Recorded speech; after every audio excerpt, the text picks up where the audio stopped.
I'm going to be talking about generalized adversarial value functions. This is essentially an idea for discovering interesting world knowledge in a way that's not reliant on any sort of underlying reward signal. So I'm going to be working in the generalized value functions framework, and the idea is basically related to the idea behind a generative adversarial network, hence the name is just a combination of the two. Adversarial generalized value functions might be more accurate, but that sounds better, I think, so that's why it's in that order. Okay, so to understand GVFs, you have to understand basically the reinforcement learning problem, because it's a generalization of the conventional notion of a value function. So I'm just going to do a quick introduction to that before anything else. So basically, in the RL problem, you have an agent interacting with an environment. At each time step, the agent's going to receive some state, which is just the information it's allowed to condition its action selection on. And then it's going to make a choice, which is an action. And then based on that action, that's going to have some effect on the environment, causing it to output a next state, which is dependent on both the action taken by the agent and the last state, along with a reward. So the goal of the agent is basically to optimize that reward, or more precisely, the return, which is just a sort of a sum of rewards over time and discounted by this value gamma. So what gamma does is just discounts future rewards. So the further the reward is in the future, the more we're going to devalue it. And gamma is just a scalar value between 0 and 1. So at each time step, it just multiplies the reward to make it worth essentially some amount less. And if gamma is close to 0, that means you care only about basically immediate or short-term reward. And gamma close to 1 means you care about the entire sum of rewards. And then I guess the last thing I haven't really mentioned here, the policy is just going to be a map from states to sort of a probability distribution over actions. And that's basically what the agent's going to use to select its actions. And then, sorry, the state value function, one last thing. So that's the expectation of the return. And that's what we're actually going to try and predict in the sort of policy evaluation case, they call it. So we want to predict what this is going to be under a certain policy and given a certain current state. And then in the control case, we want to actually optimize that policy to basically make the state value function as high as possible in the states we visit. Okay, so that's a quick introduction. Now, generalized value functions generalize the notion of value functions, obviously. So it basically generalizes it from a return to an arbitrary target. So basically what a GVF does, it specifies a question about how behaving in a certain way would impact some aspect of our sensory motor stream. And it does so in a way that we can actually learn it with sort of conventional RL methods without having to modify it too much. So the primary difference from an ordinary value function, the reward is now called accumulant. So it's not really too different, but it's just no longer think about it as something we actually care about optimizing necessarily. It's just some arbitrary real valued signal that maybe we're interested in predicting under a certain policy or way of behaving. So the discount factor is now going to be state dependent, and generally we would call it instead the continuation function or something along those lines. So it's still discounting the rewards, but now it's doing so in a way that depends on what state we're in. And instead of thinking of it as maybe discounting the rewards, think of it as a probability of terminating the current trajectory. And that's mathematically equivalent, because either you can think future rewards are worth less, or you can think, okay, there's some small chance or perhaps a large chance that I'll just stop acting according to my current policy in this state, and then I won't see any of these future rewards anyway. So it's just sort of another perspective on the same thing, but it's easier in this framework to think of it as a continuation function most of the time. And then the target, essentially the same thing, except we're now summing cumulants and using the state-dependent discount factor. And lastly, the generalized value function itself is like a value function, but it's just predicting this target under a certain policy. And then to sum that all up, basically a GVF is specified by 3 different things. First is the cumulant, which is like a reward, state-dependent, real valued thing. Continuation function, like a discount factor, but state-dependent. And the policy, which gives us our way of behaving, so it's a map from states to actions. So we're trying to predict basically some cumulative discounted sum of this cumulant under a certain way of behaving. So just to give a quick example of something you could do with this, imagine you have a robot interacting with some kind of environment, but every so often it has to go back to its charging station to recharge its battery. Otherwise, it'll just die and won't be able to continue doing whatever it's supposed to be doing. So maybe we want to predict how long it expects it to take to get back to its charging station if it starts looking for it right now in the current state. So to predict that with a GVF, we're just going to have the cumulant functioning as a timer, essentially. So we're just going to do +1 for every time step. In this case, no dependence on state, but in general it could. Excuse me. So the continuation function is just going to be 1 if we haven't found the charger yet, and 0 otherwise. So that's just a deterministic cutoff as soon as we reach the target. So when we reach the target, our timer stops, essentially. And then last of all, our policy is just going to be something optimized to search for the charging station. So this is a GVF that's asking the question of how long is it going to take me to get back to my charger from the current state if I start looking right now. And maybe that's useful because then we can condition our actions on the fact that it's going to take us this long to get back to charge if we decide we have to, and maybe we should stop doing what we're doing if it's going to take too long, given our battery level or whatever.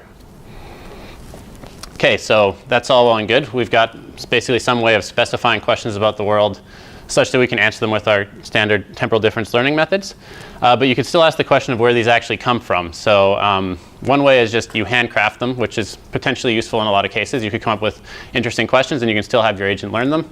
But it's kind of limiting, and in general maybe we'd want some way for agents to generate questions automatically. So one way we could imagine generating questions automatically is basically we want to generate questions about the world that by answering them we create something that's useful for the underlying reward signal. And there's at least two ways I'm aware of that could happen. So the first is just we make some prediction and we add that to the agent's state, so to the thing that is conditioning its decisions on. And based on making that prediction, maybe it's able to make better decisions about the underlying reward signal. So for example, again back to the robot example, if it knows it's going to take a long time to get back to its charger, maybe it thinks, okay, I should really start looking for that now and put whatever else I'm doing on hold. So that's an example of that. Second way is auxiliary tasks, basically. So we have some state representation, and we're just going to backpropagate a whole bunch of different prediction errors from different GVFs through that state representation. And just through the act of doing so, we're training a state representation that's going to end up being more useful for the underlying reward signal. And the intuition behind why that could be is the underlying reward signal might be very sparse, sort of difficult to learn a good state representation for on its own if that's all we're trying to predict. So by predicting all these other things about the world we're interacting in, we can maybe generate a state that's more robust and ultimately more useful for solving the real task we care about. But what about if you don't have any reward signal? Is there any meaning behind talking about what makes states interesting in general? So first thing to note is obviously prediction error is not sufficient. So you might think like, okay, if I have high prediction error on this particular GVF, that might be an interesting thing to try and learn more about to reduce that prediction error. But a lot of the time, prediction error is just going to come from actual variance in the environment. So no matter how long we spend trying to learn about it, we're just not going to get anywhere. So you don't want your agent to stare at white noise, like stare at a, say, noisy TV screen or something is a classic example. Because it can try all it wants to find patterns in that, but it's just not going to work. So you could think maybe learning progress is a better measure or something like that. But in general, what we want are questions that are predictable but not trivial. So now on to generative adversarial networks, just a quick introduction there. So they ask sort of a similar question, I think, to what makes a piece of world knowledge interesting. Maybe it's not that similar, but anyway, here it is. So they're asking, what does it mean to generate images that are indistinguishable from a training set? And then here I just have sort of a state-of-the-art GAN example. And actually, so all of these images are generated by a recent generative adversarial network from a team at NVIDIA. And yeah, I don't know about you, but a lot of them I couldn't even tell that they weren't real people. So I'd say, yeah, they're getting pretty good. Not just the vanilla GANs, obviously, but with enough engineering tricks, you can really make these things work well. So again, what does it mean to generate images that are indistinguishable from a training set? So if you believe the answer from generative adversarial networks, basically one way to define it is just to train the best model we possibly can to distinguish real images from fake images, and then just train another model to beat that model. So the generator is just trained to produce images. The discriminator is going to receive images from both the underlying training set and also the generator, and then attempt to label them correctly. So just a binary classification problem. So here D is literally just trained as a classifier, so quite simple. But then G is trained by gradient descent on the error in D. And to say exactly how that works, I'll move to the next slide. So yeah, basically, you have this generator G. At each time step, it's going to take just noise as input, and based on that noise, it's going to generate an image. Then this discriminator is going to take both real and fake images and try to classify them all correctly. So classify the real ones as real and the fake ones as fake based on, say, log likelihood classification or log likelihood error. Yeah, but then the key thing is for the actual training of the generator, we can really just backpropagate so the generator is trying to basically make the error of the discriminator as high as possible, I should say, first of all. And all we have to do is essentially backpropagate all the way through this image, because the image is just essentially a differentiable function too. It's just a bunch of real numbers that we map to pixels. So, and yeah, we backpropagate the error of D through G and try and make G generate higher error for the discriminator. And the reason it takes this noise as input is so it can actually generate a distribution rather than just say a fixed image at every time step. And you might think it could just learn to ignore that noise, generate the same image every time, maybe a certain specific image exactly like one from the training set. But obviously a good discriminator is just going to know, okay, even if this appears in the training set, the fact that it's this particular image is going to put much higher probability that it came from the generator. So it actually really does have to learn to map this whole space of noise to like something like a manifold representing the training distribution. And yeah, again, this whole thing is basically trained by backprop in the standard case. Okay, so now how can we use this sort of intuition to maybe generate interesting generalized value functions? So we're just going to ask a similar question. So what does it mean for a question about the world to be interesting? So we're going to try to train the best model we can to answer arbitrary questions, and then learn to ask questions that beat it. So in this case, instead of a generator and discriminator, I'm just going to call them the bookie and the predictor. So the idea being that the bookie is going to sort of pose a problem, and the predictor is going to try and guess something about it. So the bookie is basically going to generate a generalized value. Yes? Oh, just an interruption. I'm still kind of confused as to what it would mean to train the best model to answer arbitrary questions and then learn to beat it. Yeah, so that's, I guess, the next few slides. Yeah. Okay. But that was it, though? Nothing specific? Okay. I was wondering if there was more to it. Yeah. So I'll try and explain that well. But if I do a couple more slides and you're still confused, then feel free to ask again. So it's, yeah, the bookie is going to generate essentially GVF represented by a tuple. So obviously you have to have some parameterization of this. Maybe you imagine just like if you have your state as a vector, all these things are just sort of linear. So the cumulant might just be literally a linear function, so a dot product of some vector with that vector. The gamma could be a linear function followed by a sigmoid activation, and maybe the policy is one linear function for each action and then passed through a softmax or something like that. And then, yeah, along with that, the bookie is also, at least in this initial case I'm presenting, going to generate a value estimate and a variance estimate of its own. And then the predictor is going to take that GVF representation along with the state, generate its own value and variance estimate for the given GVF. And then sort of by analogy to gambling, again, you can sort of think of this variance estimate that the bookie produces as like the odds, or sort of how much confidence it's assigning in its prediction being right. And the one from the predictor you can think of like a bet, so how much it's willing to stake on this particular problem that's been presented. But it is really just corresponding to how much it thinks the value of that is going to vary. So if you're familiar with GANs, you know that the basic idea is that the training process of them is like a Minimax game, where the Nash equilibrium is the generator always generates images that look exactly like those from the training distribution. And the discriminator is always just going to predict 0.5 because it can't do any better than that if the GAN is producing perfect images. Of course, that's under some like very strong assumptions that don't hold at all in practice, but maybe they hold in some kind of approximate way. So yeah, in this case, this is how we're going to set up the game. The bookie is going to sample a GVF and its own prediction, so value and variance, from some learned distribution, call it omega b. Then the predictor is just going to take that GVF and predict some value and variance of its own. Then the environment, or more accurately the environment combined with an agent, is going to actually execute this GVF, generate a sample return, and then based on that sample return and say some assumption that the bookie and the predictor are both just estimating a normal distribution, we're going to get a likelihood estimate of that sampled return under both these distributions. And then the loss is just going to be sort of a likelihood ratio that the predictor tries to minimize and the bookie tries to maximize. So they're basically adversarial to each other. And just to show an example, you can see on the side there we have two normal distributions, one generated by the bookie, one by the predictor, and then an actual sampled return from the environment. So you can see that the bookie is doing a lot better there, both because it assigned higher confidence to lower variance, and its actual prediction was closer to the true return, so it's going to, in this case, get a higher likelihood than the predictor. So yeah, the key thing about this training is that basically we're going to train the predictor by gradient descent on the log likelihood of its predictions. So it's just going to be trained basically just to minimize its prediction error. But then B, on the other hand, is going to be trained not only to minimize its own prediction error, so under whatever parameters of its value and variance models, but also to make the prediction task harder for the predictor. So it's going to also modify the GVFs it's actually producing such that the P's prediction error will be higher without lowering its own too much. And then by analogy to that GAN picture I showed earlier, here's sort of a sketch of that architecture with way too many arrows on it. So basically, again, we just have the noisy input, so B can generate a distribution. And now we have also the state as input, which I think I failed to mention on the slide before. But anyway, yeah, so they both take state as input because that's part of the reinforcement learning problem. You always want to condition on whatever state information you have available.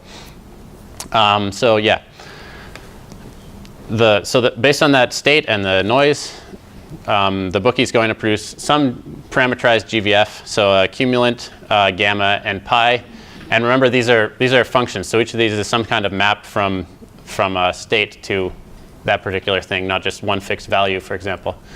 And then, yeah, both the bookie and the predictor are simultaneously going to also generate value and variance estimates. Yes, Rich? Could you elaborate on that point? It looks like in this picture, the question proposed by the bookie is for this state.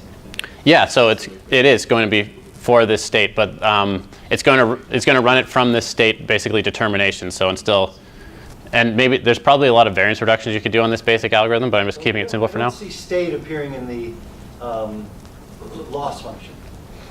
State doesn't appear in the loss function. I guess G is generated from the state. Yeah. So it's just, you're going to say how wrong the predictions are for that one. Yeah, state. so I guess there should be maybe an expectation over the sort of stationary state distribution on that or something, but yeah. Does that clarify anything? And that confuses it. Okay. But I guess, so this is the per time step loss. Yes, that's correct, yeah. Loss, Yeah. which would be that other thing. Yeah, true. But you don't care about the expected loss because you're just looking at one state, right? No, so you would run this thing, the idea would be that you run this thing sort of interacting with an environment. But the bookie doesn't have to generate the same question for each state. No, it gets to condition the question on the state. Is that problematic for some reason? So you have to keep, like, what, a buffer of? Oh, okay, It so. sound like it's doing online updating. Yeah, I probably wouldn't do this with online updating. I mean, that would be something to try in the future, but I'm not sure what the best way to go about that would be currently, so I just left that part out. But yeah, I'm imagining, so you're in some state, the bookie generates a GVF, and then you run that GVF until termination. You land in a new state, and it does it again, essentially. So there's a whole bunch of states there where you're not running this process because you're just executing a GVF, essentially. That's the idea. And maybe you could have multiple parallel actors doing this for stability and whatnot, but without worrying about that, then yeah, it's going to be not totally online, not doing this in every state it visits because I wouldn't know how to do that, and it would involve a lot of off-policy stuff that I'd have to look at in a lot more detail. Okay. Any more questions before I just finish up? Sorry. Yeah. How do you know VP? Sorry? How do you know VP and sigma V? So those are things generated by like some kind of model, so a neural network, for example. So you don't know them. They're just, the bookie would be producing them. But these things should be correlated with the tuple. I mean, with Z, gamma, and pi. Yeah, so, well, it's going to be generating them based on the same noise and state input. So in that sense, it should learn to correlate them, basically. The other way you could do it, I guess, is have it generate the tuple first and then feed that back into the bookie. But yeah, so there's a lot of sort of variability in how you could set this up, but this is just sort of one possibility. Yes? I'm sort of confused about the big picture. Yeah. I mean, partly I'm confused by this analogy of calling it a bookie. Okay, that might have been a mistake, but if I called it G, it would conflict with return, so that was part of the reason. Generator, I was calling it generator myself. Okay, yeah, I just didn't want to put a G in front of the G for return. Maybe I misunderstand that, because it's not a predictor.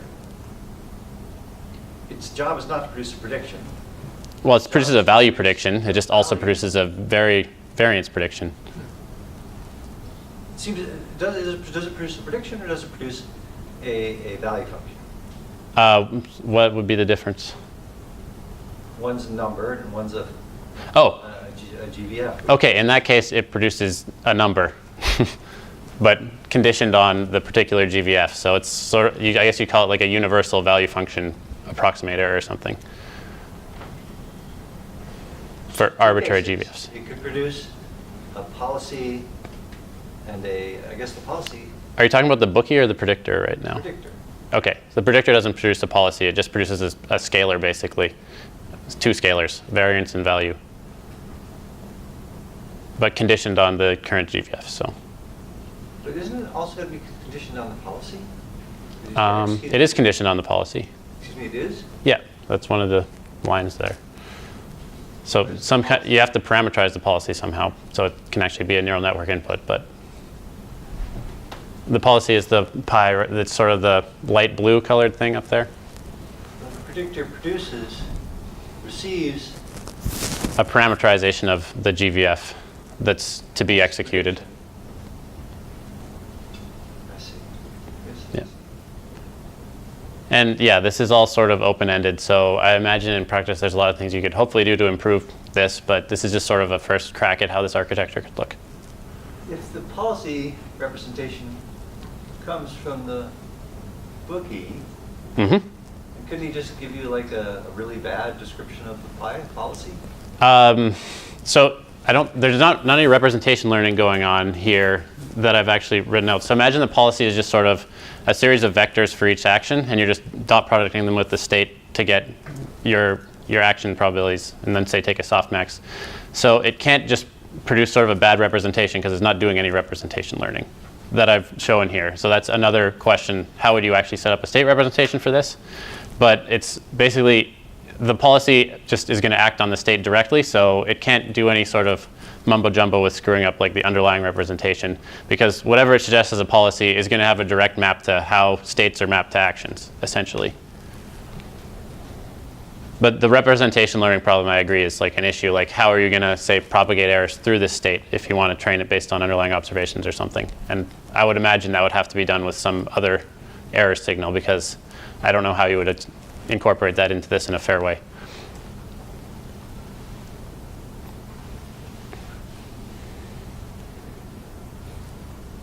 Thanks. Yep. Okay, so yeah, the last thing I wanted to say is there's sort of arrows going all over the place here. So most of this could basically be trained by backprop, I think. But the few issues are just this gamma and pi are actually going to be stochastic things that are going through the execution of the environment. So you can't train them by backprop. So the idea is just that you should be able to train them by something like policy gradient, and then, or some variant of policy or gradient with some, hopefully, element of variance reduction on that. But yeah, that's the idea there. So everything else I think here should be able to just be trained by sort of vanilla backpropagation. Yeah, that's about the last thing I wanted to say. So yeah, any questions?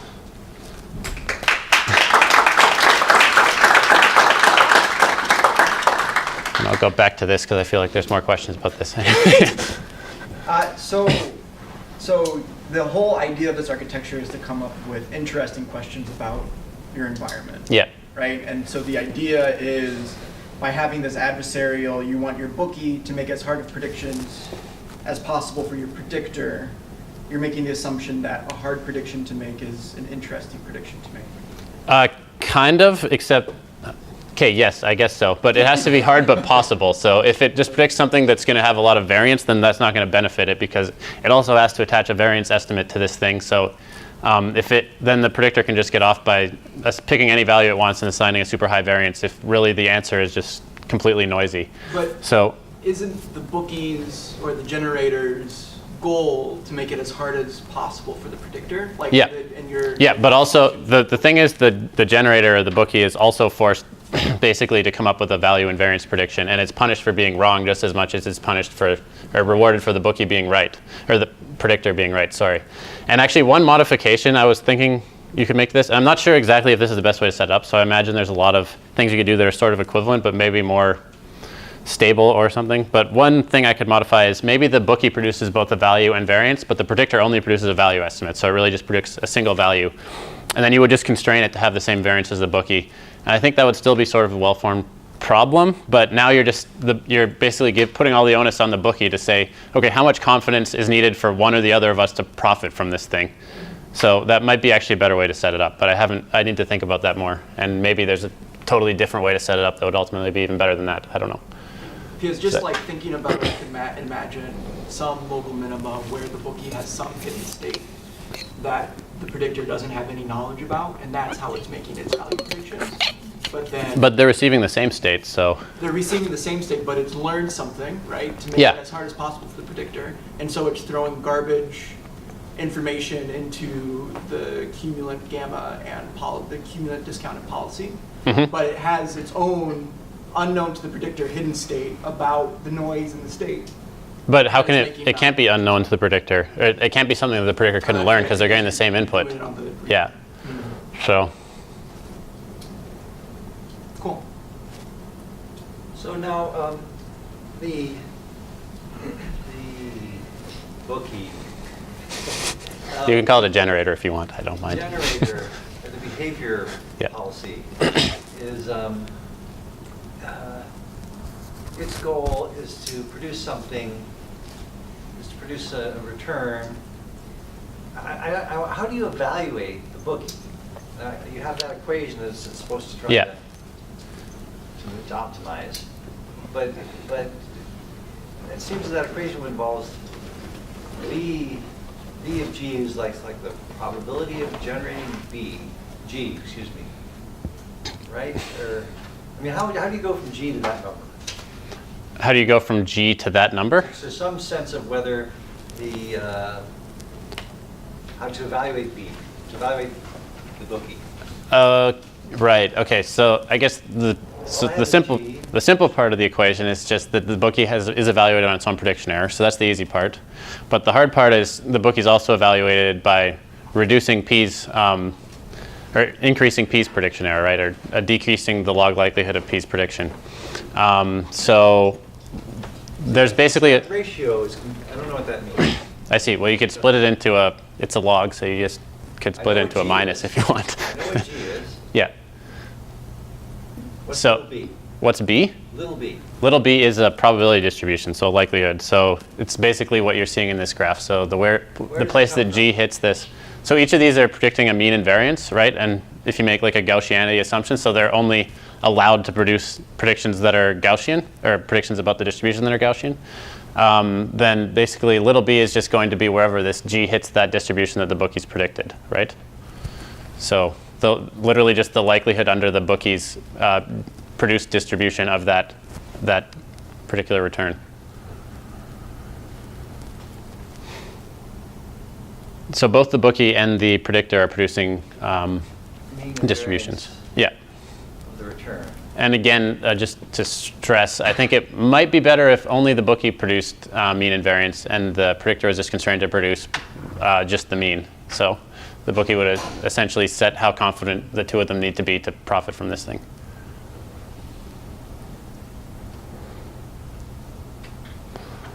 But just one thing that might help clarify. So yeah, there's a lot of different paths where error propagates here. So one of them would be the bookie's going to try to modify these sort of this construction of the value function such that it modifies the actual prediction that P is making. So there's a path through there.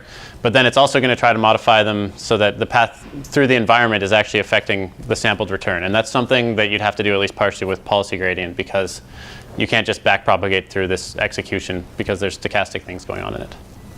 So yeah.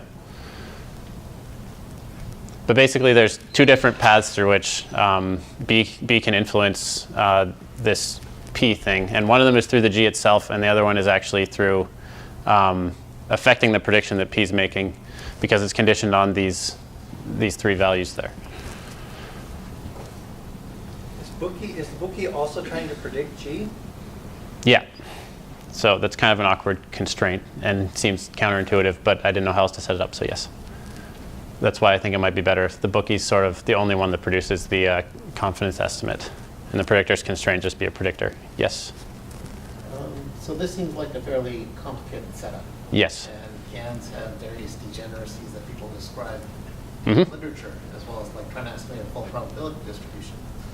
So what's the simplest setting where you think this might work? Right, so like, I guess it would be like a linear, or even, yeah, like some sort of simple linear state representation over a grid world where, I don't know, say like maybe compass world. So you're trying to like come up with the interesting predictions you can make about what color of wall you'll see if you travel forward.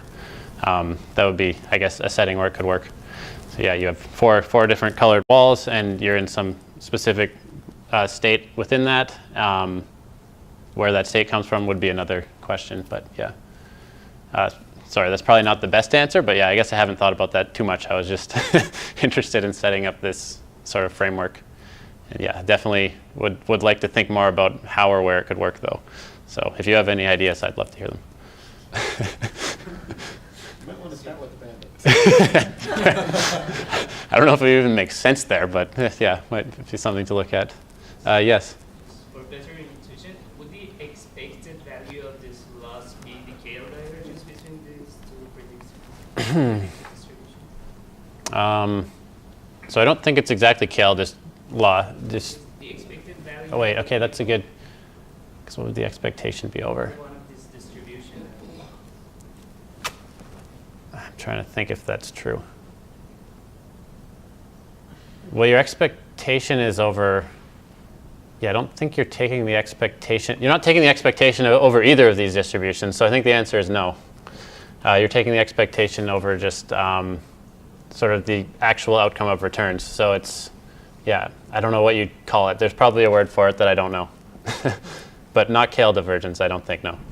I think if you want to take an expected value over, I don't know, it would be either P or B, then it would be like integral of P, for example, times this log of this thing. And that would be Yeah, yeah. So I thought this would be a sample of a KL divergence. Yeah, so it's sort of similar to KL divergence, but I think if I'm remembering the definition of KL divergence, right, you'd be integrating over one of these two distributions in that case, right? Which is not the case here because you're sampling from another third distribution that neither of the two know.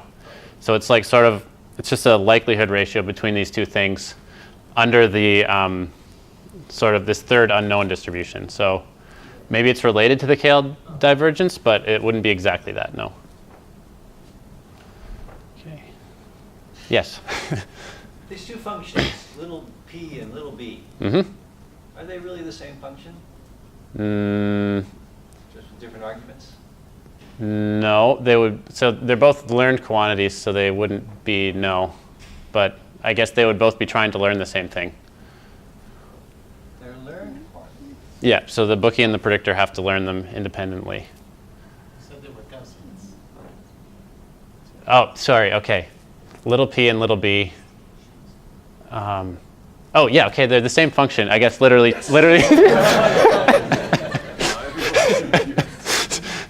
guess they wouldn't have to be, but yes, in this thing I've set, then yes, they are the same function. So I was interpreting that a little more metaphorically than I guess you were, but yes. So yes, sure, they're the same function. Call them by the same letter. Good point, good point. Unless you wanted to, for some reason, make them different functions, which you could, but I don't know if that would be useful or necessary. Yeah. You mentioned one thing on the, let's go back to the complicated slide. Oh, right. Yeah. You said you would have to do reinforce or something through the return. Something like that, yeah. But isn't this more of like a myopic reward task where you chose pi gamma z, and then you got the reward at the end, which is this log likelihood theorem, and then you'd say that was good or bad. Yeah. You wouldn't be going through the return. In fact, it doesn't really matter what the return is. Your reward is that thing.